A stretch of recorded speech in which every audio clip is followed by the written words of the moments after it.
এখানে পৌঁছতে পারছে। অনেকেই অনেক জায়গায় আসছে, বিশেষ করে আমাদের হিমাল ভাই অনেক অসুস্থ, তারপরেও উনি অনেক সারা রাত জার্নি করে আমাদের এই সবাই আজকে উপস্থিত হয়েছে। এই জন্য সবাই তোমরা একটা করতালি, একটা তালি দেওয়া উচিত। জয়পুরহাটের খেতলালে নকল নবিশদের আলোচনা ও মত বিনিময় সভা অনুষ্ঠিত হয়েছে। এসকে মুকুল, জয়পুরহাট।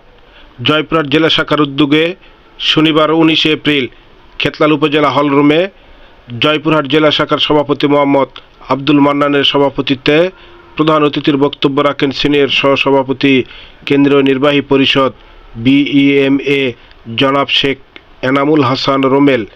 জয়পুরহাট জেলা শাখার বিইএমের সাধারণ সম্পাদক মোহাম্মদ রেজওয়ান হোসেনের সঞ্চালনায় বিশেষ অতিথির বক্তব্য রাখেন সহসভাপতি কেন্দ্রীয় নির্বাহী পরিষদ বিইএমএ জনাব মাসুদ রানা।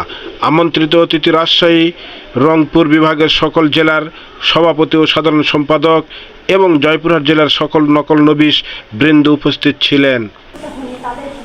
তাদের তালিকাভুক্ত ইনশাআল্লাহ আমরা আপনারা দেখেছেন যে গত 8 তারিখে আমরা আইজার মহোদয়ের সাথে দেখা করেছি। নতুন আইজার আসছেন, ওনার আগে গিয়েছিলেন, যেটা মাসুদ ভাই কথা বলে গেছেন। হ্যাঁ, যে স্যার ছিলেন উনি হয়তো চাকরিতে থাকলে এতদিনে আপনাদের ইংলিশ কমপ্লিট হয়ে যাবে। যারা উনি নাই, নতুন যিনি আসছেন ওনারও দায়িত্ব বুঝতে একটু সময় লাগবে। তবে আশা করতেছি আগামীবার হ্যাঁ কুমিল্লা শুরু হয়ে গেছে, কিন্তু কুমিল্লায় শুরু হয়ে গেছে অলরেডি। আমার বিভাগ চট্টগ্রাম বিভাগ কুমিল্লাতে শুরু হয়ে গেছে। আশা করতেছি খুব তাড়াতাড়ি, কারণ এটার জন্য আমরা কন্টিনিউয়াস কোর্স করতেছি।